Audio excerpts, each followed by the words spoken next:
याल तरी यारी लागे अवघे माझ्या मागे मागे आजी देतो पोट भरी पुरे म्हणाल तो वरी हळूहळू चाला हळूहळू चाला कोणी कोणासे न बोला आजी देतो पोट भरी पुरे म्हणाल तो वरी तुका म्हणे सांडा घाटे तेने नका भरू पोटे आजी देतो पोट भरी पुरे म्हणाल तो वरी घ्यावी घ्यावी माझी सेवा दुर्बळाची देवा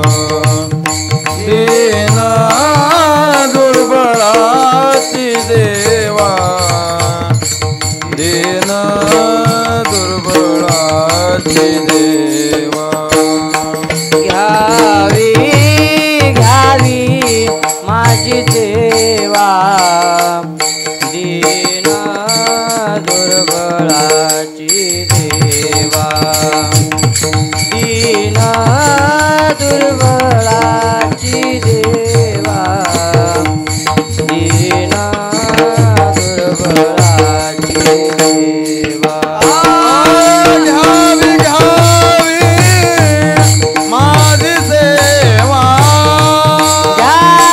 घ्यावी माझी सेवा घ्यावी घ्यावी माझी सेवा घ्यावी घ्यावी माझी सेवा घ्यावी घ्यावी माझी सेवा दीना दुर्बळाची देवा दीना दुर्बळाची देवा दीना दुर्बळाची देवा घ्यावी घ्यावी माझी सेवा दीन दुर्बळाची देवा दीन दुर्बळाची देवा दीन दुर्बळाची देवा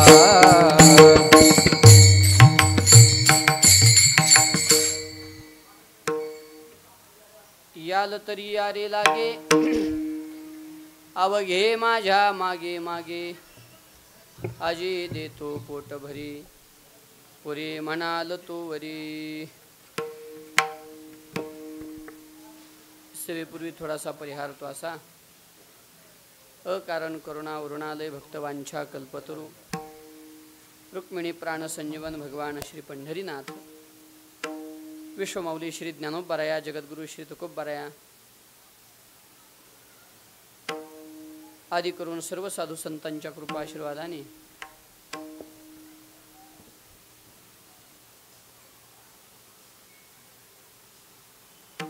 आपल्या लातूर नगरीमध्ये संपन्न होत असलेला हा पुरुषोत्तम मासानिमित्तानं संपन्न होत असलेला हा 1 मासपर्यंतचा उत्सव आणि या उत्सवातील आजच्या या काल्याच्या सेवेमध्ये आपण सर्वजण उपस्थित आहोत। त्यानिमित्तानं आजची ही समारोपाची काल्याची सेवा सद्गुरुनाथांच्या चरणी परमात्मा पंढरीनाथाच्या चरणी समर्पित करण्याचं भाग्य माझ्याकडे प्राप्त झालेलं आहे। त्यानिमित्तानं तुकोबरायांच्या गाथेतील 4 चरणाचा अत्यंत महत्त्वाचा प्रासादिक असा बहुतेकांच्या परिचयातील असणारा अभंग सेवेकरिता निवडलेला आहे। याल तरी यारे लागे अवघे माझ्या मागे मागे आजी देतो पोट भरी पुरे म्हणाल तू वरी। प्रस्तुत कीर्तन रूपी सेवेकरिता निवडलेला अभंग जगद्गुरु श्रीमंत श्री वैराग्य महावीर वैराग्य रागरसिक श्री तुकोबरायांचा असून या अभंगामधून जगद्गुरु श्रीमंत श्री तुकोबराया भगवान श्रीकृष्णाचा आणि गोपाळांचा संवाद प्रतिपादन करतायत। महाराज सांगतात की भगवंतांनी सर्व गोपाळांना सांगितलं, गोपाळांनो आजी दे तो पोट भरी, आज मी तुम्हाला पोटभर देणार आहे। पुरे म्हणाल तो वरी, या जगामध्ये आपलं पोट भरण्याचं सामर्थ्य फक्त देवात आहे, बाकी कोणातच नाही। अनेकांनी जरी प्रयत्न केला तरीही आपलं पोट भरणं शक्य नाही महाराज. पोटभर हे वितभरच पोट आहे, पण हे कधीच भरत नाही. कितीही प्रयत्न केला तरी न भरणारी वस्तू म्हणजे पोट आहे. जन्माला आल्यापासून अद्याप आपण रोज 2 टाईम 3 टाईम जेवण करतो, पण तरीही जे भरलेलं नाही त्याचं नाव पोट आहे. पण ते भगवान भरू शकतात. आजी दे तो पोट भरे. किती देऊ शकतात? पुरे म्हणाल तोवरे. म्हणले मग सगळे गोपाळ म्हणले देवा तुम्ही द्यायला तयार आहेत, आम्ही घ्यायला तयार आहे. मग लगेच आमच्या पोट भरण्यासाठी तुमचा प्रसाद द्या, आमचं पोट भरा. विषय मिटला. देवाने सांगितलं नाही, मी पोट भरेपर्यंत द्यायला तयार आहे, पण काही माझ्या अटी आहेत. एक ॲग्रीमेंट करावी लागेल तुम्हाला, तर मग मी मात्र तुमचं पोट भरायला तयार आहे. मग काय काय अटी आहेत? देवाचा प्रसाद प्राप्त करून घेऊन जीवन तृप्त करण्यासाठी देवाने घातलेल्या अटी काय काय आहेत? अभंगाचं समग्र चिंतन तसं आहे. भगवंतांनी पहिली अट सांगितली, याल तरी या रे लागे. पहिली अट आहे लागे या. लाग शब्दाचा अर्थ आहे प्रेम. निष्काम प्रेमानं तुम्ही या. अशा निष्काम प्रेमानं तुम्ही आलात. अत्यंत लाग शब्दाचा अर्थ अत्यंत जिव्हाळा जिथं आहे. परमार्थ करत असताना पहिली गोष्ट आहे जिव्हाळा. पहिली अट भगवंताची, याल तरी या रे लागे. दुसरी अट भगवान सांगतात, जिव्हाळ्यानं परमार्थ करीत असताना अवघे माझ्या मागे मागे. देवाच्या नाही तर संतांच्या माग माग आपला परमार्थ व्हावा. म्हणजे आपल्याला जो जमतो जो आवडतो तो परमार्थ आपला होऊ नये. भगवंताला जो अपेक्षित आहे, संतांनी जो केलेला आहे तो परमार्थ आपला व्हावा. म्हणून अवघे माझ्या मागे मागे. संत गेले जया ठया देवराया पाववी. या अर्थानं अवघे माझ्या मागे मागे. म्हणजे बरं 2 अटी झाल्या. पहिली अट मी विचारणारच आहे आज, काल विचारलं नाही पण आज विचारणार आहे. पहिली अट कोणती? जिव्हाळ्यानं परमार्थ करावा. दुसरी अट थोडं वेगळ्या ढंगानं आपल्याला अभंगाकडे बघायचं आहे. बरं, शब्दाचा आधार घेऊन जे बोलायचं आहे ते बोलायचं आहे. अभंगाचा आधार घेऊन. दुसरी अट काय सांगतात भगवान? माग माग या. अनुसरण करत परमार्थ व्हावा, अनुगमन व्हावं. बहुधा आपल्याकडून अवगमन होतं, अवगमन होतं हो, अनुगमन होत नाही. म्हणून अनुगमन. अवघे माझ्या मागे मागे. 2 अटी झाल्या. तिसरी अट भगवान सांगतात, हळूहळू चाला. परमार्थिक पथावर चालत असताना किंवा देव म्हणतात माझ्या मागं येत असताना, माझ्याकडे येत असताना कसं या? हळूहळू चाला. हळूहळू शब्दाचा अर्थ काय करावं? परमार्थाची गती कमी ठेवा असा त्याचा हळू अर्थ होत नाही. मग म्हणजे रोज 5 श्लोक पाठांतर करून अभ्यास चिंतन करणाऱ्यानं हळूहळू चाला 5 दिवसाला 1 करावा असं थोडंच आहे. मग हळूहळू चालाचा अर्थ आपण करत असताना सांभाळून परमार्थ केला पाहिजे. परमार्थात सगळ्यात महत्त्वाची गोष्ट आहे जगापेक्षा स्वतःला सांभाळणं. अतिशय महत्त्वाची गोष्ट आहे. क्षणक्षणा सांभाळितो साक्षी होतो आपुला. तुकोबारांनी देवाकडे लावलंय, पण ते स्वतःकडे लावू आपण. मी स्वतःला क्षणक्षणा सांभाळितो आणि मी स्वतःचा साक्षी होतो आपुला. या अर्थानं जर विचार केला तर परमार्थात ही महत्त्वाची गोष्ट आहे. हळूहळू चाला. गतीच्या दृष्टीनं नाही, सावधतेच्या दृष्टीनं हळूहळू चाला. किती अटी झाल्या? 3 झाल्या. चौथी अट जगद्गुरु तुकोबाराय अर्थात भगवान गोपाळांना सांगतात, कोणी कोणाशी न बोला. परमार्थ करत असताना कोणी कोणाला बोलू नका. बहुधा ही अट बऱ्याच भजनकऱ्यांनी पाळलेली आहे. बरेच भजनकरी एकमेकाला बोलत नाहीत का? कोणी कोणाशी न बोला असा त्याचा अर्थ नाही. कोणी कोणाशी न बोलाचा अर्थ आहे केलेला परमार्थ जगापुढे प्रगट करू नये. केलेला परमार्थ जगापुढे प्रगट करूच नये महाराज. आपल्याकडून ही सगळ्यात मोठी चूक होते की आपण केलेला परमार्थ लगेच प्रगट करतो. ना तरी कृषी वळू आपुले पांघुरवी बीज पेरिले. ज्ञानोबराय बोलतात. जसं पेरणी झाल्या बरोबर मागं कोणतं काम चालू असतं. पेरणी झाल्या झाल्या रासनी कशासाठी? वर पडलेलं बीज खाली जावं, मातीच्या खाली झाकलं जावं. तैसे झाकी आपुले दान पुण्य. ज्ञानोबराय बोलतात की नाही, तसं आपण केलेलं जे दान पुण्य आहे, परमार्थ आहे, तो झाकता आला पाहिजे ना. तरी लपवे पण्यांगना वडीलपण. कुठपर्यंत ज्ञानोबरांनी दृष्टांत द्यावा बघा. ज्या पद्धतीनं एखादी नगरवधू आपलं तारुण्य जगाला दिसावं म्हणून आपलं वृद्धाप्य जसं झाकण्याचा वारंवार प्रयत्न करते, तसं आपला परमार्थ झाकला पाहिजे. पाप उघडं करावं, कारण ते पिकणार नाही, पिकून वाढणार नाही. पुण्य झाकावं, कारण झाकलं तर ते पिकल आणि जास्त होईल. पिकली घुमरी आहे ना, महाराज बोलतात की काय पुढं, प्रेम न समाये अंबरी. तुकोबराय फार गोड बोलतात. तुकोबराय सांगतात की नाही, ती पिकावं याच्यासाठी न कोणी कोणाशी न बोला. आम्ही एवढा परमार्थ केला, तेवढा परमार्थ केला, जगाला सांगू नये. मग सांगूच नये का? तसंही नाही बरं. एखादा आपल्या बोलण्यामुळं प्रेरित होऊन परमार्थाला लागणार असेल तर केलेला परमार्थ नक्की सांगावा, पण अभिमान म्हणून सांगू नये. आम्ही एवढं केलं असं म्हणून जगाला दाखवण्यासाठी ते सांगू नये. कोणी कोणाशी न बोला. आणि किती अटी झाल्या? कोणत्या कोणत्या? पहिली जिव्हाळा, जिव्हाळ्यानं परमार्थ व्हावा. दुसरं संत ग्रंथ भगवंत यांचं अनुसरण होत परमार्थ व्हावा. तिसरं सांभाळून परमार्थ व्हावा. चौथं केलेला परमार्थ जगापुढं न प्रगट करता परमार्थ व्हावा, अप्रगट परमार्थ असावा. आणि पाचवी आठ अतिशय महत्त्वाची तुकोबराय सांगतात. तुका म्हणे सांडा घाटे तेने नका भरू पोटे. आता घट शब्दाचा अर्थ दंभ असा केलाय. घट म्हणजे दंभाचं प्रतीक आहे. म्हणून हे सगळं करत असताना अंतरंगामध्ये दंभ नसावा. तुका म्हणे नको वरपंग देवा, घे माझी सेवा भावशुद्ध. हे वरपंग नसावं, हळूहळू चालावं. केलेला परमार्थ जगापुढे प्रगट करू नये. संतांच्या देवाच्या मागं परमार्थ व्हावा आणि अत्यंत जिव्हाळ्यानं परमार्थ व्हावा. अशा 5 अटी ज्यानं सांभाळून आपल्या जीवनातला परमार्थ जोपासला, भगवान म्हणतात त्याला मी देईन असं नाही, आजी देतो पोट भरी. रोकडं द्यायला तयार आहे. पुरे म्हणाल तो वरे. या 5 गोष्टी ज्या दिवशी आपल्या जीवनात सांभाळल्या, त्या दिवशी आपण भगवत प्रसादाचे अधिकारी झालो, यात यत्किंचितही संशय नाही. त्या 5 अटी देवानी घातलेल्या.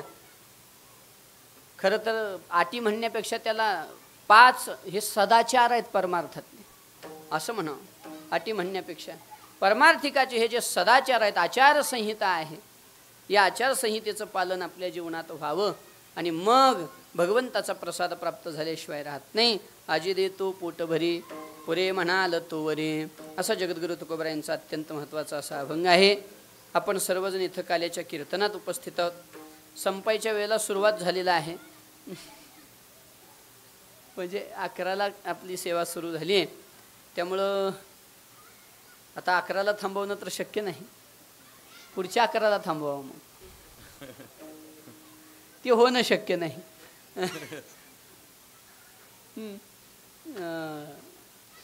धावत्या वेगामध्ये जसं सद्गुरुनाथ कृपा करतील तसं, आणि ती जितका वेळ सप्लाय ठेवतील तितका वेळ.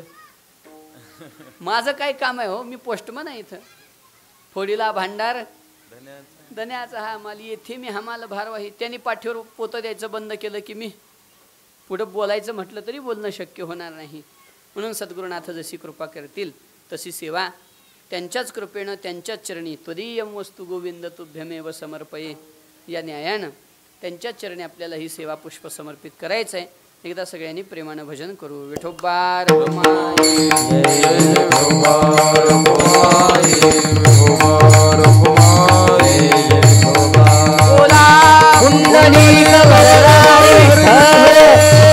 ज्ञानदेव गोपार घुमाये, विठोबार घुमाये, गोपार घुमाये, विठोबार घुमाये, गोपार घुमाये, विठोबार घुमाये. बोला पुंडलिक वरदारी विठ्ठल ज्ञानदेव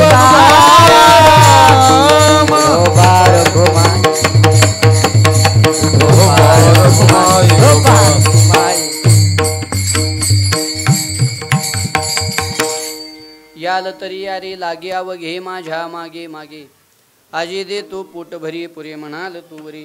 जगद्गुरु तुकोबरायांचा अत्यंत महत्त्वाचा असा हा अभंग आहे. या अभंगातून भगवंतांनी गोपाळांना दिलेलं आश्वासन महाराज आणि त्या आश्वासनासाठी लागणारा अधिकारी या 2-3 गोष्टीचा विचार या अभंगामधून करतायत. खरं पाहता काल्याचं कीर्तन म्हणजे हे प्रसादाचं कीर्तन आहे. प्रसाद हा शब्दच असा आहे जिथं पुढं पारमार्थिक जीवनाला पूर्णविराम आहे, तिथं साधनेच्या जीवनाचा पूर्णविराम म्हणजे प्रसाद आहे.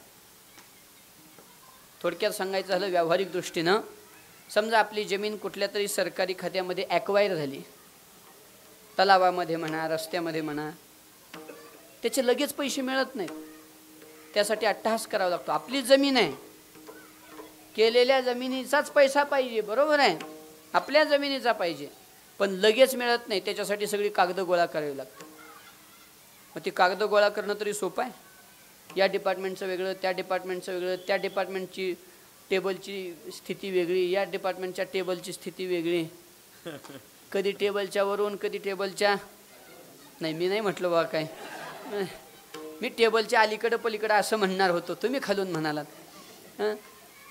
एक एक डिपार्टमेंटचा एक एक कागद गोळा करणं म्हणजे कठीण. याच्यामध्ये 2-4 महिने जातात. एवढ्या सगळे 2-4 महिने जाऊन फाईल तयार झाली, काम संपलं का हो? फाईल तयार झाली म्हणजे पैसा मिळत नाही, म्हणजे त्याचं फळ मिळत नाही. त्यासाठी काय व्हावं लागतं? त्या फाईलवर काय व्हावं लागतं? सोप्या भाषेत बोलतो, मोठ्या साहेबाची सही व्हावी लागते की नाही? शिक्का म्हणा, सही म्हणा, मोठ्या साहेबाची सही व्हावी लागते. तेच म्हणायचं आहे. आपण जीवनभर केलेला परमार्थ म्हणजे गोळा केलेली फाईल आहे.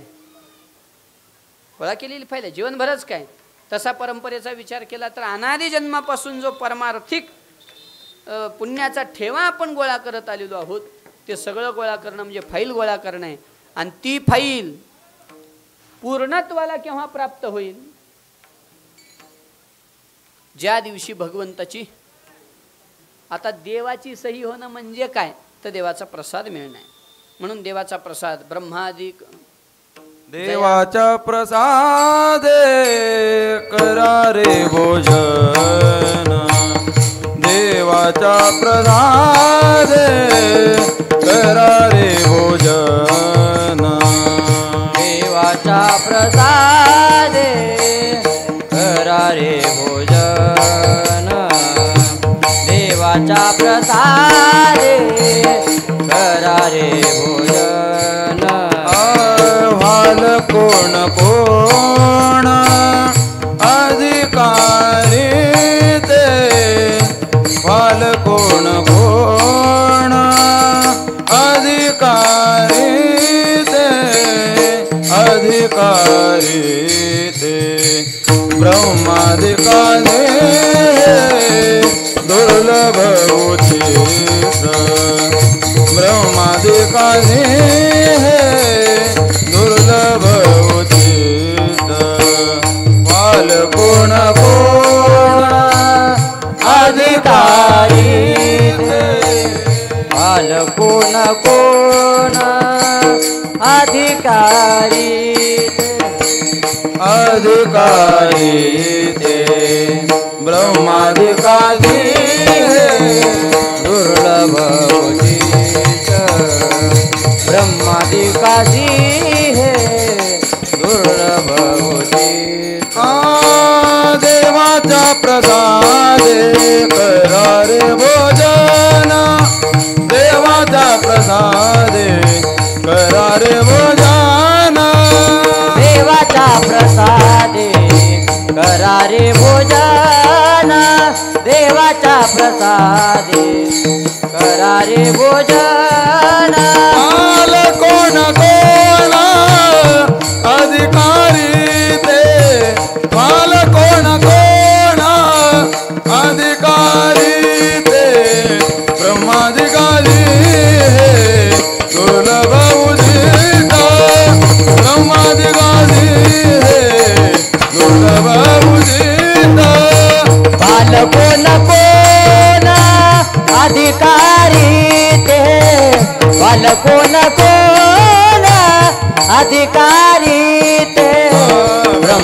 काठी दुर्लभ उदित ब्रह्मादिकाठी दुर्लभ उदित. महाराज वर्णन करतात.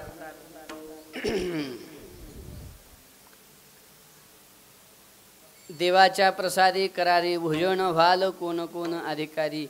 भगवंताचा प्रसाद म्हणजे भगवंताची आपल्या पारमार्थिक जीवनाला मिळालेली सही आहे, ठसाय म्हणा. आणि या दृष्टीने जर विचार केला तर जीवनाचा पूर्ण परमार्थिक प्रवास आणि त्याचा पूर्णविराम हा भगवंताच्या प्रसादात आहे. म्हणून तत्प्रसादात पराम शांतीम स्थानम प्राप्यशी शाश्वतम. प्रसादाची महती अलौकिक आहे. जयाचे प्रसादे फुकटा जोडती सिद्धे. बरेच आहेत प्रमाणात. अविद्येचे काळवखे सुदिने अंगे फाके ते शीतले प्रसादार्के जयाचे ने. प्रसाद रूपी अर्क, अर्कनाम सूर्य प्रकाश. आणि असा असणारा प्रसाद ज्याच्या जीवनात प्राप्त झाला, अविद्येचा अंधकार संपला, अर्थात जीवनाचं पूर्ण प्राप्तव्य, गंतव्य, ध्येय, मुख्य साध्य या प्रसादानं प्राप्त होतं. देवाची कृपाच म्हणजे प्रसाद आहे. आता तिकडं वाढवत बसत नाही, पण असा प्रसाद प्राप्त करायचा आहे. आणि देवानी सगळ्याला आवाहन केलं, बाबा मी तुम्हाला प्रसाद द्यायला प्रत्यक्ष उभा आहे. आणि देव प्रसाद द्यायलाच पंढरपुरात उभे आहेत बरं का. हरे पुंडलिकाच्या भावार्था भावार्थ गोकुळी होणे झाला येता. गोकुळी होणे झाला येता. निज प्रेम भक्ती भक्ता.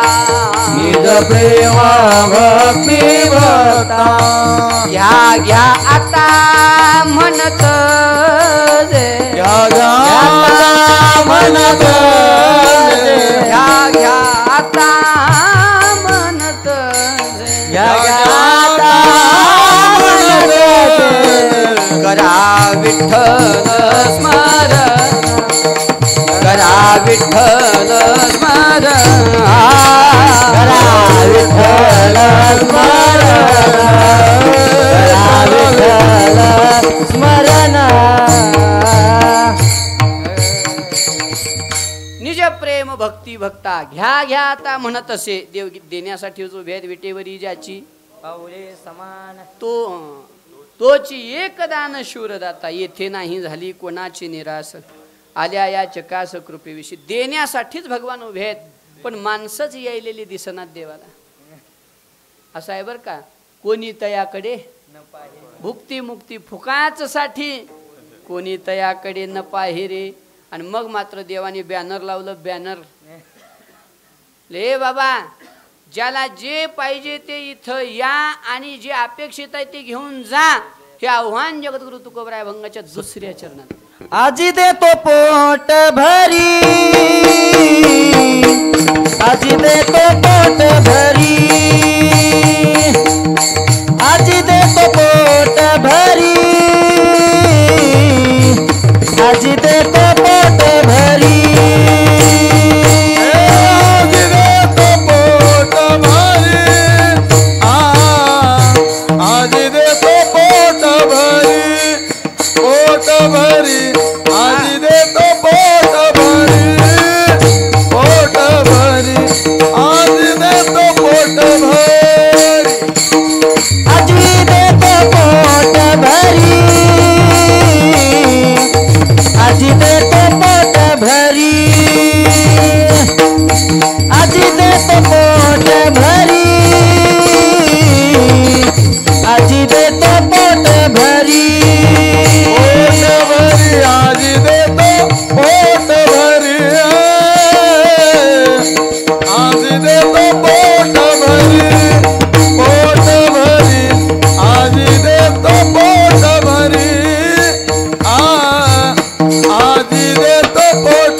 आजी देतो पोट भरी.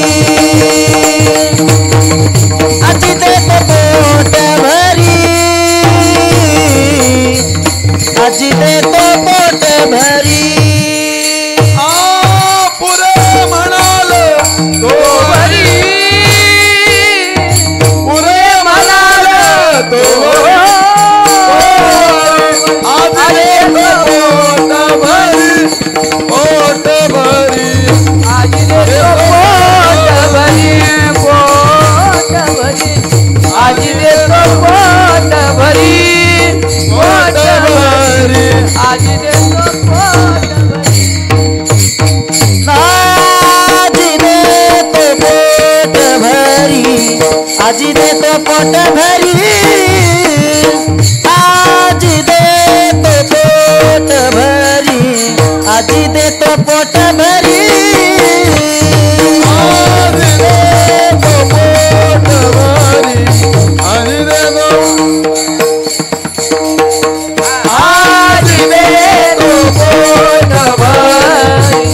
आजी देतो पोट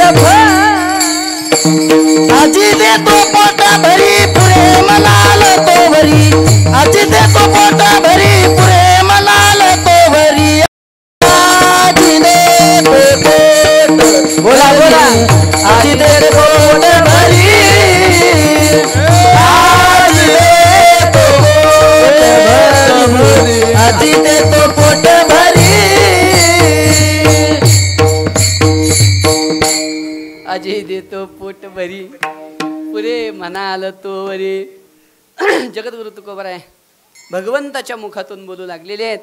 जगद्गुरु तुकोबराय सांगतात, भगवान बोलतात की बाबा मी देण्यासाठीच उभा आहे. आजी देतो पोट भरी. या जगात मी देतो म्हणण्याचं सामर्थ्य फक्त देवाकडे आहे आणि तोच आपलं पोट भरू शकतो. महाराज या जगात कोणातच ताकद नाही की ते आपलं पोट भरेल. कसं काय असं म्हणता महाराज? त्याचं कारण असं आहे, दुसऱ्याकून घेऊन भरणाऱ्या किती भरल हो. दुसऱ्याकडून घेऊन पोट भरणारा माणूस किती भरू शकणार आहे. त्यामुळं इथं देवच म्हणू शकतो की आज देतो पोट भरी. थोडं पोटाचा जर विचार केला, पोट हे भरतच नाही. हिंडता गव्हाने गाशी न लोयेर झाले न मिळेचे जन्म दुःख निवारे. इतकं फिरत आलो पण असा कोणताच दाता आम्हाला भेटला नाही की आमचं पोट भरेल. या पोटा कारणे गा झालो पांगीला जना. या पोटा कारणे गा झालो पांगीला जना. खबरेची पोट कधी भिके नाही खंडना. खबरेची पोट कधी भीक नाही खंडना. उभ्या म्हणते तया नाही करुणा. पुढारा म्हणती एक तया नाही करुणा. श्वाने लागे पाठी अशा बहु दारू. श्वाना हे लागे पाठी अशा बहु दारुणा. श्वान हे लागे पाठी अशा बहु दारू. श्वान हे लागे पाठी अशा बहु दारुणा. जाते हो दान करा जाते पंढरपुरा. जाते हो दान करा जाते पंढरपुरा. जाते हो दान करा जाते पंढरपुरा. जाते हो दान करा जाते पंढरपुरा. तुकोबराय बोलतात की नाही, या पोटा कारणे गा झालो पांगीला जना. न भरेची पोट कधी भिके नाही खंडना. पुढारा म्हणत एक आत्ता नाही जायचं आपल्याला पुढं, पण न भरेची पोट कधी भिके नाही खंडना. पोटानंच माणसाला बेजार केलं महाराज आणि पोट तर कधीच भरलं नाही. कमी जास्ती एक माणूस थोडं स्थूलतेतून विचार करून बघू, एक वर्षाला एक पोतं धान्य तर खात असेल की सगळं मिळून कमी जास्ती. आता कोणाला 2-2.5 लागतात, कोणाला अर्ध्यात भागते, तो भाग वेगळा. त्यात आता इथून पुढे जरा कमी लागल वाटायला. निर्वाह पुरते अन्न आच्छादन अभंगच झालाय.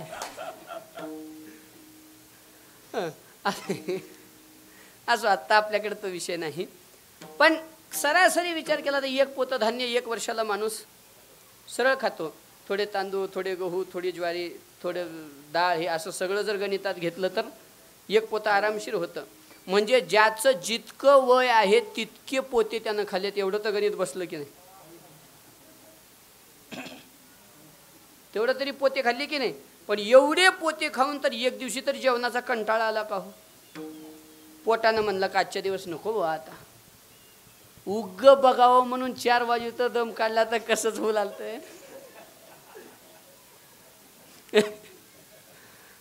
बस म्हणून पोटाला लागणारी ही भूक आहे की नाही, शंकराचार्यांनी याला व्याधी म्हटलेला. व्याधी, पोट ही व्याधी आहे, भूक ही व्याधी आहे. क्षुद व्याधीश्च चिकित्स्यताम. साधकांना उपदेश करताना शंकराचार्य सांगतात भूक ही व्याधी आहे असं समजा आणि त्याचा अभ्यास करा. क्षुद व्याधीश्च चिकित्स्यताम प्रतिदिनम. मग त्याला औषध काय? भिक्षौषधम भुज्यताम. या भूक रूपी रोगाला असलेलं औषध आहे अन्न, भिक्षित मिळालेलं अन्न साधकांसाठी. म्हणून मधुकरीची महिमा आहे. भिक्षौषधम भुज्यताम. आता याच्यात अजून एक अभ्यास करता येतो आपल्याला.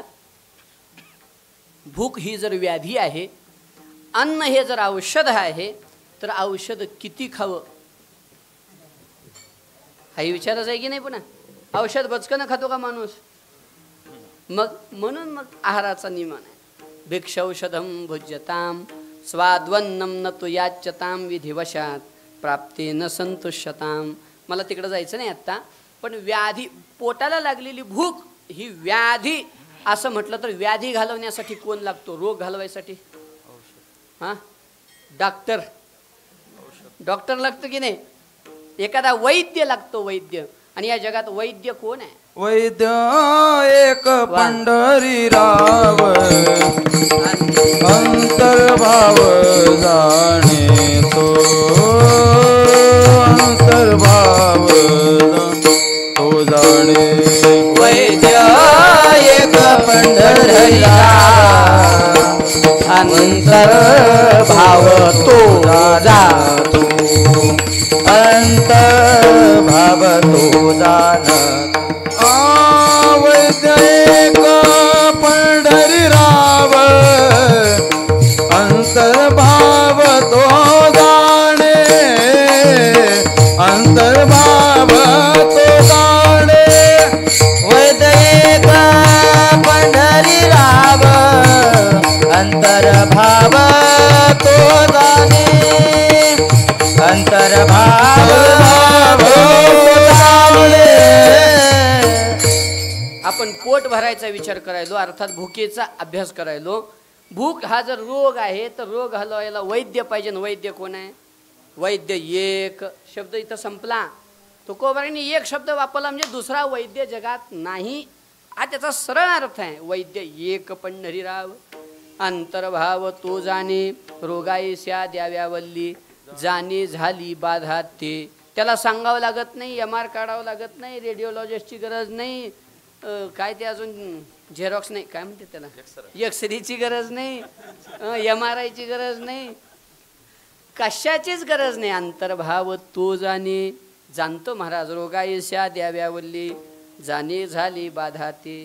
तुकोबराय तर वैद्य राज म्हणतात देवाला. चालता लागती गा गुण दोषाच्या ठेचा. सांडेली वाट मार्ग झालो निराळा कैसा. पाहतो वास तुझे थोर करून. तुका म्हणे वैद्य राजा पंढरीच्या निवासा. बस तुकोबराय बोलतात की नाही, पंढरीच्या निवासा तुका म्हणे वैद्य राजा. वैद्यराज एक पंढरीराव असल्यामुळे तोच म्हणू शकतो की आजी दे तू. हा एक अर्थ. दुसरा एक अर्थ करायचा झाला तर पोट भरणं म्हणजे पूर्णत्व प्राप्त होणं. स्थूलाचा विचार सोडून देऊ आपण आता. थोडा अंतरंगात गेलं तर मनाची भूक संपणं म्हणजे पोट भरणं आहे. मनाची भूक संपणं म्हणजे पोट भरणं आहे. आणि मनाची भूक या जगातला कोणताच पदार्थ भरू शकत नाही, पूर्ण करू शकत नाही. का? कारण जगातला पदार्थच पूर्ण नाही. अहो जेवणात मीठ नाही तर अन्न अपूर्ण होईल. कर्मानुष्ठानाच्या दृष्टीने विचार केला तर ज्या जेवणात तूप नाही ते जेवण अपूर्ण आहे. मग काय ते जेवण आपल्याला पूर्ण करणार आहे? आपुल्या इच्छा अनिका पिढी काय ते देईल भराडी. ते काय आपलं पोट भरणार आहे? म्हणून एक जो पूर्ण आहे तो पूर्णच आपल्याला पूर्ण करू शकतो. म्हणून या जगात पूर्ण देवाशिवाय दुसरा कुणी नाही महाराज. ओम पूर्णमदः श्रुतिमाता पूर्णमिदं पूर्णात् पूर्णमुदच्यते पूर्णस्य पूर्णमादाय पूर्णमेव अवशिष्यते. असा एकमेव हा परमात्मा आहे की जो परिपूर्ण आहे. सकळ गुणे संपन्न. सकळ गुणे संपन्न. संपन्न सकळ गुणे संपन्न भगवंताची जाण एक भगवंताची जाण वर कुठे काय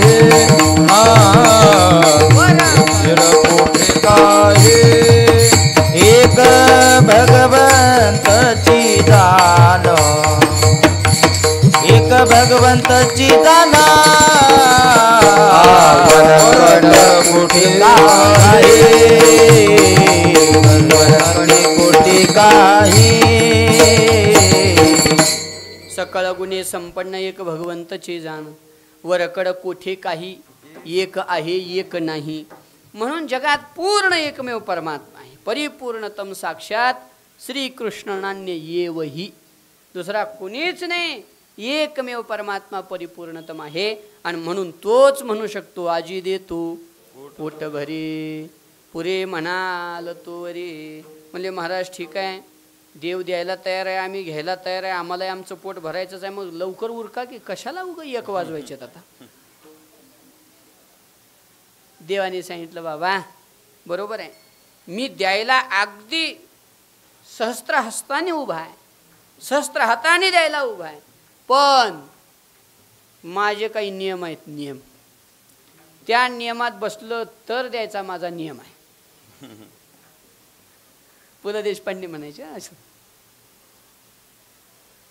ते म्हणायचे मला भाषण ज्या म्हणजे अध्यक्षपद द्यायचे ना त्यांच्याकडं शेवटी तो सन्मानच त्यांना मिळाला होता समग्र महाराष्ट्रातल्या सगळ्या सभांचे अध्यक्ष ते होते मंत्री जरी असला तरी अध्यक्ष ते असायचे ते म्हणायचे माझ्या नियमात बसल्याशिवाय मी माझा नियम देत नाही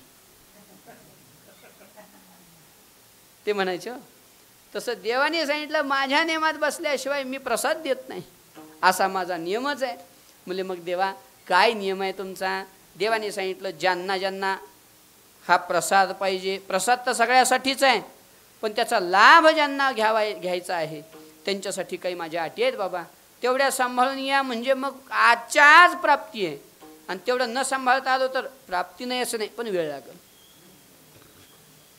परमार्थ केलेला कधीच वाया जात नाही पण उठाउठी पाहिजे असेल रोकडे पाहिजे असेल लगेच पाहिजे असेल तर मात्र संतांनी आणि देवानी घातलेल्या बंधनातून नियमातून आपला परमार्थ झाला पाहिजे याचा अर्थ असा नाही की नियम न सांभाळता करायला सूट आहे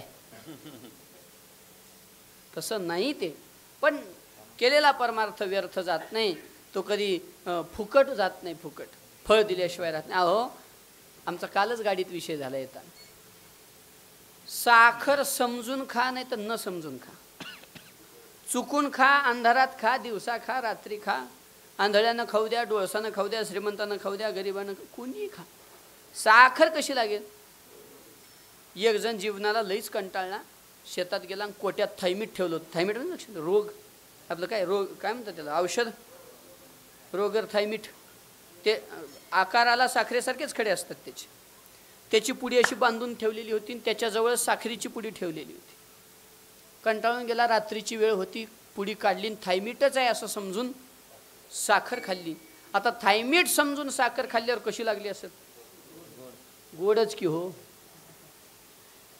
वरी फोडावयाची लागी लोह मिळो का परिसाची अंगी ते मिळत ये प्रसंगी सोन्याची होय या दृष्टीने जर विचार केला तर परमार्थ कसाही केला तरी फळ देणार आहे फक्त अंतर पडेल काळ वाढत जाईल मग आज मी द्यायला तयार आहे ना आज ज्याला घ्यायचं आहे त्यानं कसा परमार्थ करावा हा सदाचार शिष्टाचार जेव्हा तुकोबार आहे भगवंताच्या मुखातून आपल्याला सांगू लागले अभंगाच्या पहिल्या चरणात 2 शिष्टाचार तुकोबारांनी सांगितले याला तरी यारे लागे याला तरी यारे लागे याला तरी यारे लागे याला तरी यारे लागे याला तरी यारे लागे याला तरी यारे लागे याला तरी यारे लागे याला तरी यार लागे याल तरी यार लागे अवघे माझ्या मागे मागे मागे मागे अवघे माझ्या मागे मागे मागे मागे आजी देतो पोट भरी आजी देतो पोट भरी आजी देतो पोट भरी अवघे माझ्या मागे मागे मागे मागे अवघे माझ्या मागे मागे मागे मागे आजी देतो पोट भरी आजी देतो पोट भरी आजी देतो पोट भरी याला तरी यार लागे अवघे माझ्या मागे मागे अवघे माझ्या मागे मागे मागे मागे अवघे माझ्या मागे मागे याल तरी यारे लागे अवघे माझ्या मागे मागे अवघे माझ्या मागे मागे अवघे माझ्या मागे मागे याल तरी यारे लागे अवघे माझ्या मागे मागे. देवाने अटी घातल्या की कसं या. आता इथं एक बारकाव आहे बरं. याल तरी या, ज्याला यायचं आहे त्यानं या, ज्याला यायचं त्यानं बसा म्हणले काही नाही. देवाचा आग्रह सगळ्यांसाठी नाहीच आहे. ज्याला लाग आहे ज्याचा जिव्हाळा आहे त्यानं या. जिव्हाळ्याशिवाय काही गरज नाही म्हणे. कारण देवाच्या देवपणाला आपल्या भक्तीची अजिबात आवश्यकता नाही. तो निरपेक्ष परमात्मा आहे ना, निरपेक्ष सत्य म्हटलं जातं त्याला. मग निरपेक्ष सत्यत्वामध्ये कशाच्या तरी असण्यामुळं त्याचं असणं आहे असं नाही आहे. म्हणून याल तरी या रे, नाही तर बसा रे, असं आहे. संतांनी हाक मारताना मात्र अशी मारलेली नाही. चला जाऊ, चला पंढरीशी जाऊ, रखुमा देवीवरा पाहू, चला आळंदीशी जाऊ, ज्ञानेश्वर डोळा पाहू, चला जाऊ देवाच्या गावा, देव देईल विसावा. संतांचं बोलणं असं आहे, सगळ्यांना घेऊन चालणं आहे. देव म्हणले ज्याला यायचं आहे त्यांनी या, पण कसं या. लागे या, लागे ना प्रेमानं जिव्हाळ्यानं परमार्थ झाला पाहिजे. कारण देवाचा नियमच आहे. आपण जेवढे जसे 100% आहोत तेवढे तसे देवाला 100% समर्पित झालो की देवसुद्धा जेवढा 100% आहे तेवढा सगळा आपला होईल. देवाचं गणित किती दिलं याच्यावर नाही, टक्केवारीवर गणित आहे, टक्केवारीवर. आपण किती टक्के त्याला आपलं समर्पण केलं तितकंच तो त्याचं समर्पण आपल्याला करेल. ये यथा माम प्रपद्यन्ते तांस तथैव भजाम्यहम्. तुम्ही जैसा भाव माझ्या ठाई धरा तैसाच मी खरा तुम्हाला गे, तैसाच मी खरा तुम्हाला. तुम्ही जैसा भाव माझ्या ठाई धरा तैसाच मी खरा तुमचे तैसा तुम्ही धरा. तुम्ही जैसा माझ्या ठाई धरा तैसाच मी खरा तुम्हाला. तैसाच मी खरा तुम्हाला गे. तुम्ही तैसा भाव माझ्या ठाई धरा तैसाच मी खरा तुम्हाला लागे. तुम्ही जैसा भाव माझ्या ठाई धरा तैसाच मी खरा तुम्हाला गे. महाराज बोलतात की नाही, जसा तुम्ही भाव धराल भगवान बोलतात तसा मी आहे. जया चित्ते जैसा भाव तया जवळी तैसा देव. जैसा भाव तैसे फळ स्वाती तोय एक जळ. तुकोबराय बोलतात की नाही, जैसा भाव तैसे, जया चित्ते जैसा भाव तया जवळी तैसा देव होय भक्ती. जसं प्रेम आपण भगवंतावर करावं, जे जैसे माझ्या ठाई भजती तया मीही तैसाची भजे. अर्जुनागा पाही जे जैसे माझ्या ठाई भजती तया मीही तैसाची भजी. ज्ञानोबराय बोलतात की जसं अर्जुना माझी भक्ती लोक करतील तसा मी त्यांच्यासाठी आहे. म्हणून जसं प्रेम आपण देवावर करावं देवही तसं प्रेम आपल्यावर करतील. उदाहरणार्थ सांगू का, टाळूम टुळूम लुटूपुटूचा नमस्कार तर टाळूम टुळूम आशीर्वाद. उग लुटपुटूचा नमस्कार केला, मला मी कल्याणमस्तू, कशाचं कल्याणमस्तू, उगही टाळूम टुळूम आशीर्वाद, जाऊ गिरा पुढं. म्हणून देवाचा नियमच असा आहे, जसं देवाचं आपण भजन केलंय तसाच देव आपल्यासाठी उपलब्ध होईल. म्हणून जिव्हाळ्यानं परमार्थ झाला पाहिजे, लागानं परमार्थ झाला पाहिजे, अत्यंत अंतरंगातल्या ओढीनं परमार्थ झाला पाहिजे. बाह्यरंगात काही नसलं तर काही देवाची हरकत नाही महाराज, पण अंतरीची घेतो गोडी पाहे जोडी भावाची. म्हणून याल तरी या रे लागे, पहिली आट आहे जिव्हाळ्यानं या. सगळे भक्त जिव्हाळ्यानं आले. गोपिकांचं जे भगवंतावर असलेलं प्रेम आहे ते बाह्यरंगातलं नाहीच आहे. हे किशन्या म्हणून हाक मारतील कधी कधी, त्याला चपलान माझा म्हणतील, इथपर्यंत बाह्यरंगात बिघडलेलं आहे त्यांचं. परंतु अंतरंगातून विचार केला तर किती भगवंताशी जीव जुडलेला आहे. विसरल्या कामधंदा सासू सासऱ्याची नाही मर्यादा, विसरल्या कामधंदा सासू सासऱ्याची नाही मर्यादा. विसरल्या कामधंदा सासू सासऱ्याची नाही मर्यादा.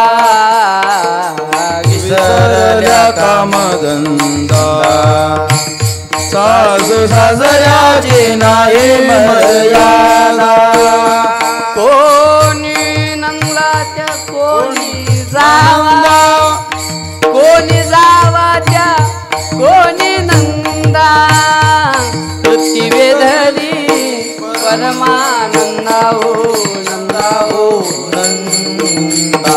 पावा घोंगडी घेऊन काठी, बाबा घोंगडी घेऊन काठी, बाबा घोंगडी घेऊन पाय.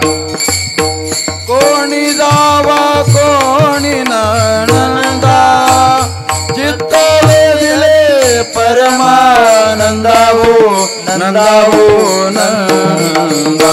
बाबा घोंगडी घेऊन पाय, बाबा घोंगडी घेऊन पाय, बाबा घोंगडी घेऊन पाय, घेऊन पाय. विसरल्या कामधंदा सासू सासऱ्याची नाही मर्यादा. अशी गोपिकांची जी अंतरंग अवस्था, किती गोड विचार आहे. कृष्ण चिंतनात कामधंदा विसरलेल्या गोपिका, पुढचं बोलूच का, आणि कामधंद्यात देव विसरलेले बहादर आपण. किती मोठं अंतर आहे. अंतरंग लागाचं हे दर्शन आहे. अंतरंग म्हणजे लागा संबंधानं बोलू लागलो ना आपण. गोपिकांचा इतका लाग आहे भगवंताशी, इतकं प्रेम आहे, इतका जिव्हाळा आहे की विसरल्या कामधंदा. कार्तिकी वारीत घडलेला प्रसंग, 2-3 वर्ष झाली, 3-4 वर्ष झाली असते. रात्री 12 वाजेपर्यंत भजन वगैरे झालं, म्हणजे तिकडं आळंदीमधला प्रसंग. आणि रूमवर आम्ही झोपायला गेलो. आमचे डॉक्टर साहेब आहेत, झंगे साहेब, ते असे झोपलेले होते, आधीच जाऊन झोपले होते. ते भजनानंदी नाही, ते तत्त्वज्ञानाचे आनंद भोगते आहेत. त्याच्यामुळे भजनातलं जर थोडंसं तितकं त्यांना नाही आनंद. ते जाऊन झोपले होते. मी गेल्यानंतर सहज आपला गुणगुणत पडलो, त्यांच्याजवळच झोपलो. असा विसरल्या कामधंदा असं म्हणत म्हणत आपला झोपत होतो. उग विचार चालू होता, गोपिकांची अनन्यता असा म्हणून उग, आणि विसरल्या कामधंदा असं गुणगुण करत झोपलो. साहेब हसले, गाढ झोपीत होते पण हसले. म्हणजे त्यांना ते ऐकायला गेलं कानावरून, लगेच जाग येऊन हसले. मग मी झोपलो नाही, उठून बसलो. म्हणलं काय झालं सांगा.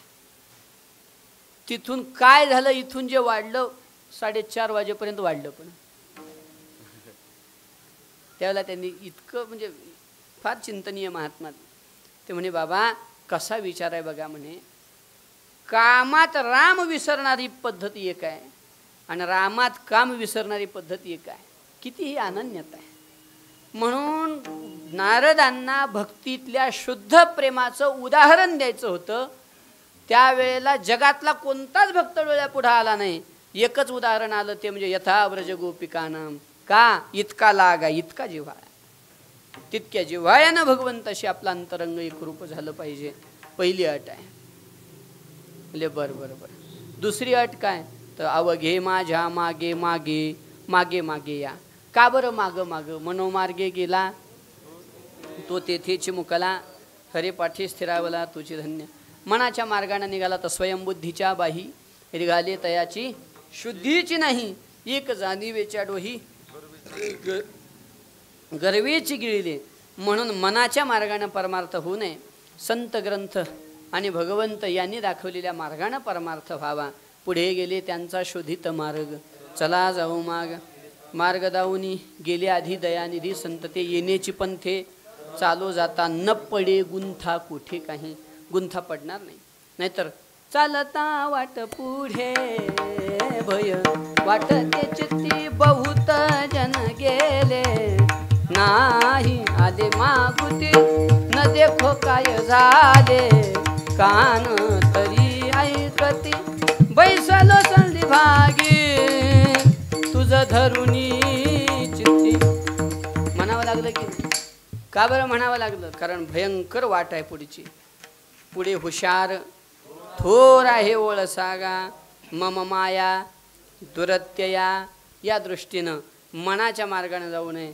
मग कोणत्या मार्गाने जावं? संत ज्या मार्गाने गेले त्या मार्गाने आपलं पाऊल पडलं पाहिजे. म्हणून अवघे माझ्या मागे मागे. आवलतो आता, वेळ होऊ लागली. चरित्राकडे जायचं आहे की चरित्राकडे जायचं आहे, त्याच्यामुळे थोडंसं पुढं चालतं. मग अवघे माझ्या मागे मागे संतांच्या मागं परमार्थ व्हावा. हे सगळे आदर्श जगद्गुरु तुकोबराय आपल्याला सांगायला आहेत. बरं, देवानी गोपाळांना सांगायची गरज नाही या गोष्टी. का? अरे देवाचे सवंगडी झाले म्हणजे संपला ना विषय. त्यांना कशाला पाहिजे या सगळ्या गोष्टी सांगायला. पण देवानी विचार केला की गोपाळातल्या गोकुळातल्या गोपाळांना तर आपण प्रसाद दिलाय, अधिकार दिलाय, पण जगातल्या प्रत्येक भक्ताला हा काल्याचा प्रसाद मिळण्याचा अधिकारी आहे तो. पण त्यासाठी लागणाऱ्या गोष्टी जगाला सांगाव्या म्हणून हे चाललेला प्रपंच अर्थात आपल्यासाठी आहे. याला तरी अरे लागे जिव्हाळ्यानंच परमार्थ झाला पाहिजे. अवघे माझ्या मागे मागे संतांनी दाखवलेल्या मार्गावर प्रत्येक वेळेला स्वतःला तपासलं पाहिजे. एका थोर महात्म्याच्या मुखातून मला ऐकायला मिळालं सुरू म्हणजे 2010 किंवा 11ची गोष्ट असेल. अजूनही कीर्तन कळत नाही, पण तेव्हा थोडं थोडं कळायला लागलं होतं. याला कीर्तन म्हणतात बाबा. तेव्हा सद्गुरू उज्ज्वलानंद बाबा आम्ही अचल बेटावर बसलो होतो आणि मग त्यांचं विचार नाही फार अलौकिक असायचं. कसं झालं कीर्तन म्हणायचे. आता बालबुद्धीत बोलण्यात काय करणार आहे आपल्याला. भारी झालं म्हणायचं. मी लय आनंदाला असं झालं तसं झालं. मग कधी तर कुणीच नसलं, आम्ही दोघंच असलो. एखादा सेवक त्यांच्याजवळ कायम असायचं, पण ते पायामुळं वगैरे. पण त्याला पाणी वगैरे आणायला पाठवलं की मग कधीतरी सांगायचे, म्हणे महाराज कीर्तन लोकांनी चांगलं म्हणून देवानं ज्ञानोबरायानं तुकोबरायानं आपल्या कीर्तनाला नवाजावा असं कीर्तन व्हावं. मग पण त्याही वेळेला थोडीशी बोलण्यात कुरापत होतीच माझ्या. म्हणजे हो हो म्हणून गप्प बसायचं नाही. मग तसलं कीर्तन करायला काय करावं लागते म्हणणं. न कळत बोलत असेल त्यावेळेला. तसं म्हणजे कळून बोलत होतो असं नाही, पण उगं विचारायचं. मग तसलं कीर्तन करायला एकच कीर्तन भारी व्हावं एवढीच भावना. पण त्यावेळेला तशी का भावना असे ना, पण सद्गुरुनाथांनी त्या रूपानं का होईना पण वाट दाखवलीच की हो.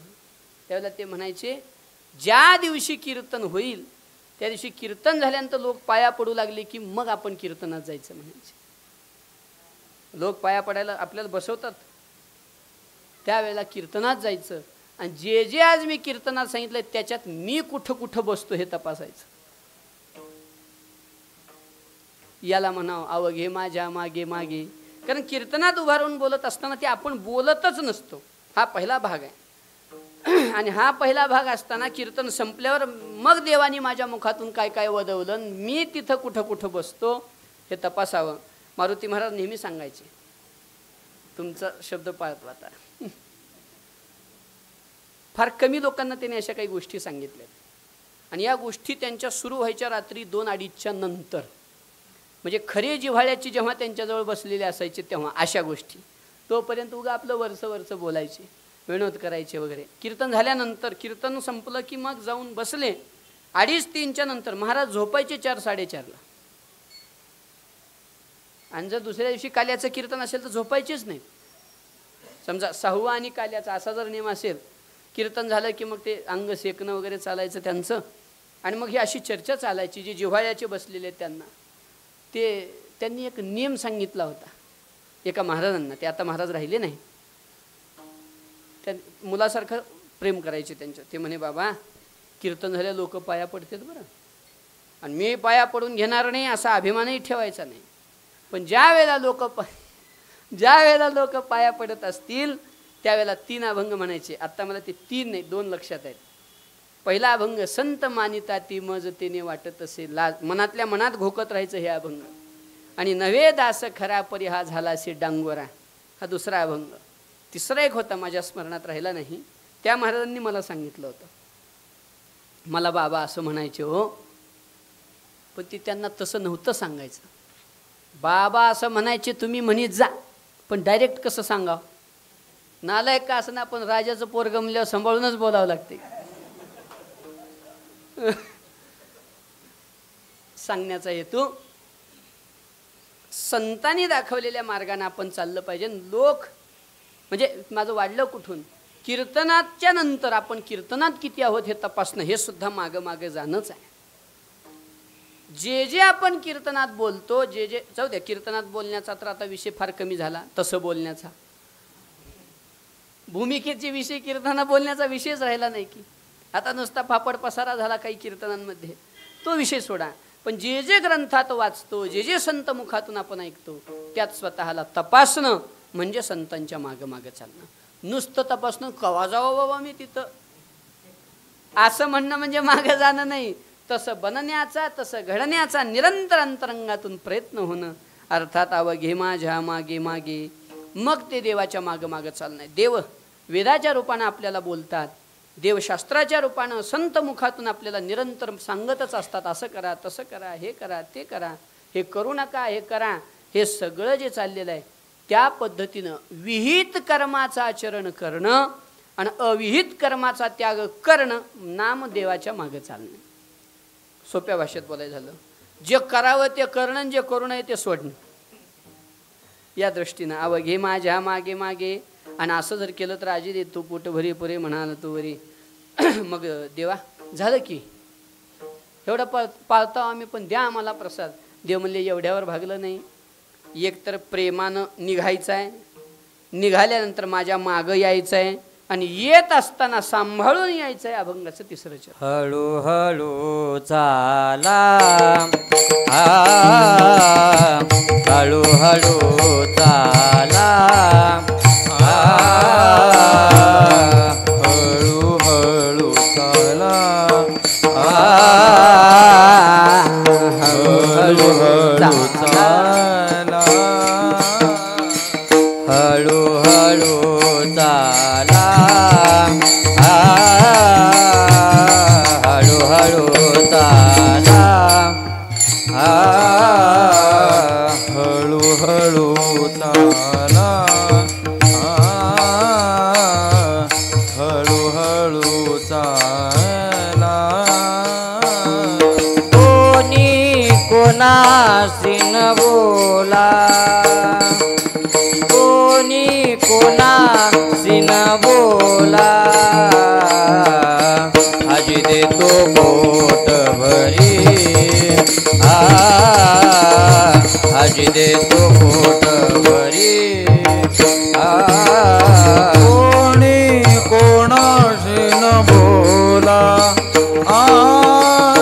कोणी कोणाशी न बोला, पोटभरी आई देतो हळू हळू चाला कोणी कोणाची न बोला कोणी कोणाची न बोला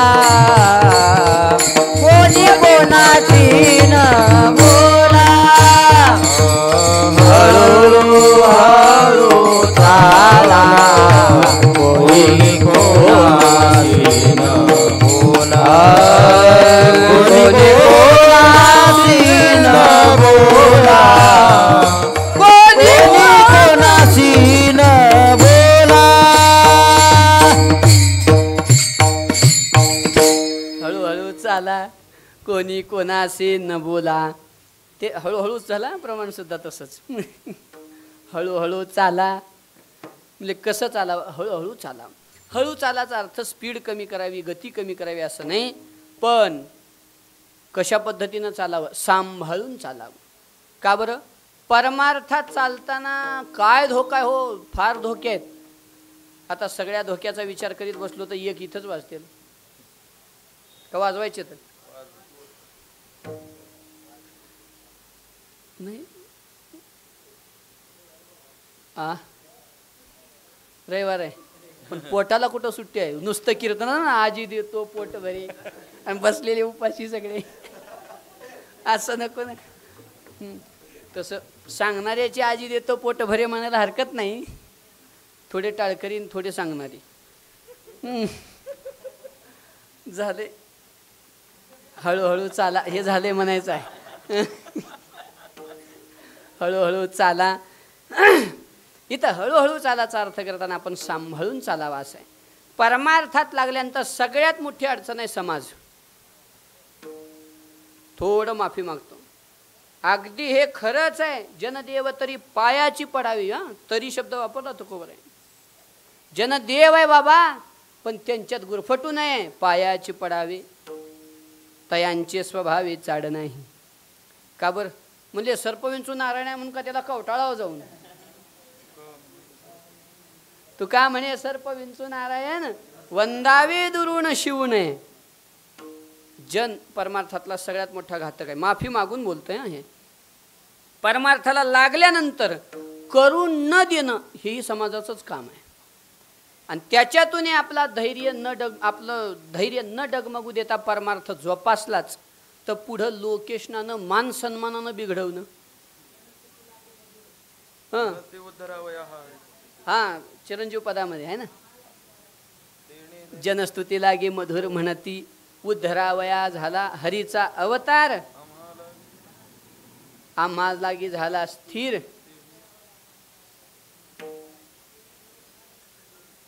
तेने धरे फार शब्द गुढी. हे कसे विषय समाजाकडून येतात ते नाथ महाराजांनी चिरंजीव पदात सांगितलेलं आहे. 42च ओव्या आहेत पण नित्य अनुष्ठानाच्या आहेत, पाठाच्या नाही, अनुष्ठानाच्या ओव्या आहेत. अनुष्ठान व्हावं त्याचं, ते पाठ होऊन अभ्यास व्हावा असं तर आहेच आहे. ती खंडन होऊन जमत नाही. अभ्यास झालाच पाहिजे पण अभ्यासाबरोबर अनुष्ठान. जाऊ दे आत्ता तिकडे जायचं नाही. विषय काय चालला, अडचण काय आहे, सांभाळायचं म्हणजे कुणापासून सांभाळायचं? पहिलं समाजापासून. समाज करावं म्हणूनही करत नाही हो. हे खरं सांगू का, माफी मागतो अजून एकदा. बोललो मी समाजापासून धोका आहे म्हणून, पण कसा धोका आहे? समाज आपल्याला खरा आहे का कच्चा आहे का पक्का आहे बघायसाठी हे करतो. तो त्यांचा श्रद्धेचा विषय आहे हारतुरे घालणं, आणि सुरुवातीला त्यांचा परीक्षेचा विषय हे खरा आहे का खोटा आहे पाहणं. म्हणून तिथं आपण पास झालंच पाहिजे. समाजाला नाव ठेवण्यात अर्थ नाही. समाजाने आपल्याला परमार्थाला लागल्यानंतर सुरुवातीला हसलेच किंवा लोक, तुका वेडा विचार करी बडबड फार. हो, तुकोबऱ्यांना वेडा समाजाने म्हटलं. देवना संसार तुका दोहीकडे चोर असंही तुकोबऱ्याला समाजाने म्हटलं. मग आपण तर कुठं लागाव? बडे बडे गेले वाहत आणि झिंगरूट म्हणते माझी काय वाट. झिंगरूट्यानं काय बोलावं महाराज मध्ये? विनोदानं बोलतोय पण खरं बोलतोय. भल्या भल्यांना समाजानं जमू दिलं नाही. नाव ठेवले, ज्ञानोबांना नावं ठेवली. अरे झोळीतलं पीठ खाली पडलं तर खाली पडलेलं मातीतलं उचललं म्हणून मातीत पायानं मिसळवलं. इथंपर्यंत ज्ञानोबांना त्रास दिलाय. मग आपण का म्हणावं की मला समाजानं त्रास देऊ नये? काय हक्क आहे आपल्याला हे म्हणण्याचा? घेऊ द्या ना परीक्षा किती घ्यायची तेवढी. पण त्यावेळेला डिमोटिवेट करायला समाज सुरुवातीला उभा राहतो. म्हणजे प्रोत्साहित नाही, काय म्हणते त्या प्रोत्साहनाच्या उलट शब्द. आपल्याला प्रोत्साहित तर करीत नाहीत पण खाली ओढतात. प्रमोशन नाही, डिमोशन म्हणा. हां, खाली अवसान घात. असू द्या, जाऊ द्या, सांगायचं नाही म्हणजे वेळ घालवायचं नाही त्यात. पण परमार्थाला लागल्यानंतर लोक हसतात. पण खरं सांगू, समाज ज्या ज्या भक्तांना हसला आणि समाज हसला म्हणून जे जे भक्त डगमगले त्यांची स्तुती समाजात होत नाही. पण समाजाने ज्या समाजाने नावं ठेवली, पण समाज नावं ठेवताना ज्यांनी आपला परमार्थ सोडला नाही, तोच समाज त्यांना पुन्हा नमस्कार करू लागला की नाही. गण आणि गोत्रज सर्व हसताती मज, गेले याचे माणूसपण येणे सांडेली लाज, म्हटले की नाही नामदेवरायांनी. या अर्थानं विचार केला, हसला समाज. कोणाला हसला नाही? लोग कहे मीराबाई बावरी रे. मीराबाईला नाव ठेवली. तुका म्हणे हासे जन जन, तुका म्हणे हासे जन, तुका म्हणे हासे जन, तुका म्हणे हासे जन.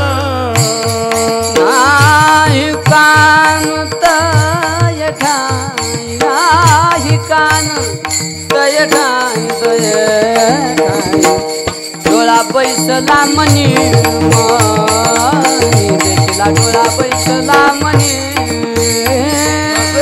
कान तय ठाई, नाही कान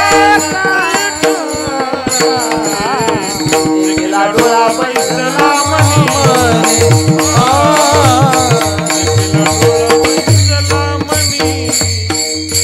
तुका म्हणे हसे जन, नसे कान तई ठाई.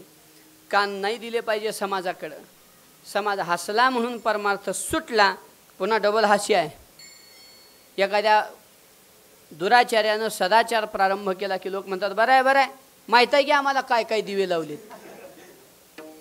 अरे हो बाबा, पण जरी त्यानं दिवे लावले असले तर आत्ता त्याला मार्गदर्शन करावं. बाबा चांगलं झालं, चुकीच्या मार्गावरून चांगल्या मार्गाला, चांगली गोष्ट आहे, इथंच जीवन साफल्य आहे, बोलावं की नाही. हसतात. आता लोक हसायले म्हणून जर त्यानं घातलेली माळ काढली, पुन्हा तेच लोक म्हणते माहीतच होतं, हे महिनाभर घालील आणि पुन्हा काढील म्हणून. म्हणून सत्यासत्यासी मन केली ग्वाही, मानिले नाही.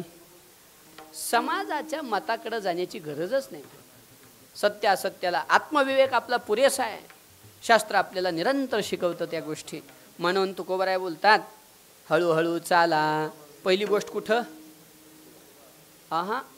हळूहळू मधली समाज इथून पहिल्यांदा सावध झालं पाहिजे. जरा परमार्थ उंचीवर चढला की जी शिव्या देत होती की नाही, ते स्तुती करायला सुद्धा येतात. त्यांचा कामच आहे ते, दोष नाही तो त्यांचा. हिरा शेणात जरी पडला तरी उचलूनच घेईल की हो. मग आपला परमार्थ जर तेवढ्या उंच टोकाला गेला तर समाज आपल्याला चांगलं म्हणणारच आहे. पण ते चांगलं म्हणू लागले म्हणून सुद्धा बिघडून जमत नाही. कारण तिथं मगाचे चिरंजीव पदातली होई जनस्तुती लागे मधुर, आणि मग गोड वाटायला लागलं की मग जनसंपर्कात आला की बहुधा परमार्थ डगमगला म्हणून समजा. होतच ते, आपोपर भाव निर्माण होतो. आंतरिक नकळत का होईना पण प्रिय प्रिय प्रिया प्रिय भाव निर्माण होतो. आणि मग तिथून परमार्थ ढासळायला सुरुवात झाला. कधी कधी कसं होतं, परमार्थिक उंची जी मिळालेली असते की नाही, त्या उंचीवर पोचलं की माणसं दिसली की माणसं गोड वाटायला लागतात. पण ज्याच्यामुळे माणसं जवळ आले ते कडू वाटायला लागतं. पुन्हा ज्या गोष्टीमुळे हे ऐश्वर्य मिळालं तीच गोष्ट जर आपल्यापासून दूर झाली तर ऐश्वर्य सोबत राहील का? म्हणून समाजाची स्तुतीही आणि समाजाची निंदाही परमार्थात अजिबात कामाची नाही. हां, साधकासाठी मात्र समाजाची निंदा फार महत्त्वाची आहे. का बरं महत्त्वाची आहे? निंदा ही सद्गुणाची होत नाही. निंदा ही कुठंतरी असलेल्या अवगुणाची किंवा सद्गुणातल्या दंभाची होती. त्यावेळेला ज्या अर्थी आपली निंदा व्हायली त्या अर्थी कुठंतरी दोष आहे. त्याचा अभ्यास होईल आणि पुन्हा आपल्या जीवनाचा प्रवास सरळ करता येईल.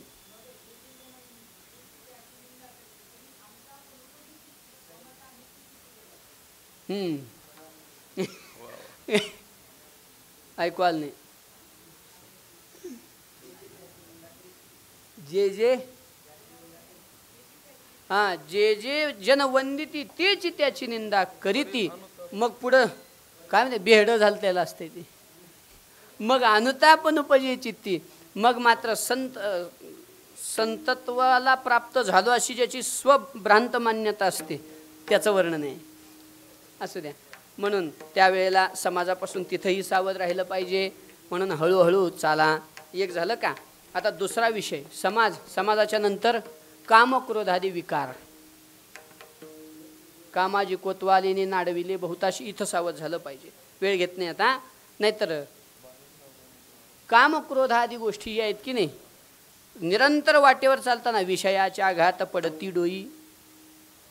वरी पडती ओ गर्वाचे आघात. कामक्रोधी ओ जाचिले बहुत. निरीक्षण एक राहो निवांत. वरी पडती ओ गर्वाचे आघात. म्हणून विनवणी सांगा या त्वरित ओ. कुणी घालावो याच्या पायावरे. हाची चुकविल 84ची फेरी. निळवराय गवळणीत बोलतात. आज मग इथं कामक्रोधादी विकारापासून सावध सांभाळून राहिलं पाहिजे. त्यानंतर स्वतःचे इंद्रियच परमार्थाला बाधक ठरतात. त्यावेळेला इंद्रियापासून सावध राहिलं पाहिजे. म्हणून प्राप्ते पुरुषे देखे इंद्रिय लाळिली कौतुकी. अक्रमीला जाण दुःखे संसारी. हळूहळू चाला. आणि या सगळ्याच्या पुढे गेल्यानंतर येणारा एक अहंकार आहे, तिथं सुद्धा हळूहळू चाला. म्हणजे बरं. आणि कोणी कोणाशी न बोला. कोणी कोणाशी न बोलाचा अर्थ करत असताना कोणी कोणाशी न बोला म्हणजे केलेला परमार्थ प्रगट करू नये. अमानित्वम शब्द ज्ञानवर्णी 13 अध्यायात जो विस्तार केलेला आहे तो सगळा साधकासाठी. साधकानं आपल्या जीवनात केलेला परमार्थ कधीच सांगू नये. कोणीच सांगू नये. पण साधकानं तर सांगूच नये. एवढं अनुष्ठान केलं बरं, एवढं नामस्मरण केलं बरं, सांगू नये. एखादा आदर्श घेणारा पुढं असेल तर सांगावं. कार्तिकी वारीतच घडलेला प्रसंग. एक विद्यार्थी, एक महात्मा आहेत, त्यांच्या दर्शनाला गेला, पार असा वाळून गेला होता. पवनबुवापेक्षा बी असा फार खराब होऊन गेलेला. आणि मग त्या महाराजांनी विचारलं, काय म्हणे तब्येतीला काय झालं? काही नाही बाबा, गाथा पाठ करत होतो भामचंद्र डोंगरावर, भामचंद्रेश्वरावर. आणि गाथा पाठ करत असल्यामुळं मधुकरीला वगैरे जायला वेळ भेटायचा नाही. त्यामुळं थोडंसं जेवणाची बेजारी झाली आणि तब्येत खराब झाली. बरं होऊ दे म्हणे. त्यांचे शब्द बघा. अरे तुझ्या वयात असताना तर मी तुझ्यापेक्षा खराब झालो होतो. आता इथं तुझ्यापेक्षा खराब झालो होतो म्हणजे तुझ्यापेक्षा कठोर साधना केलं मी. अभिमान नव्हता, त्याला आदर्श द्यायचा होता की याहीपेक्षा तब्येत बिघडली, हरकत नाही, पण पारमार्थिक पथाचा मार्ग सोडू नको, हा आदर्श आहे. तसं सांगावं. पण महाराज ती सप्ताह झालता का? हां म्हणले हां. त्याच्यात मी तेवढी मोठी पंग दिली तर बघा. कशाला सांगायचं? आम्हाला का जीव घातलायस तवा पंक्तीत का काय? असं कोणी कोणाशी न बोला. इथंच आलंय माझं.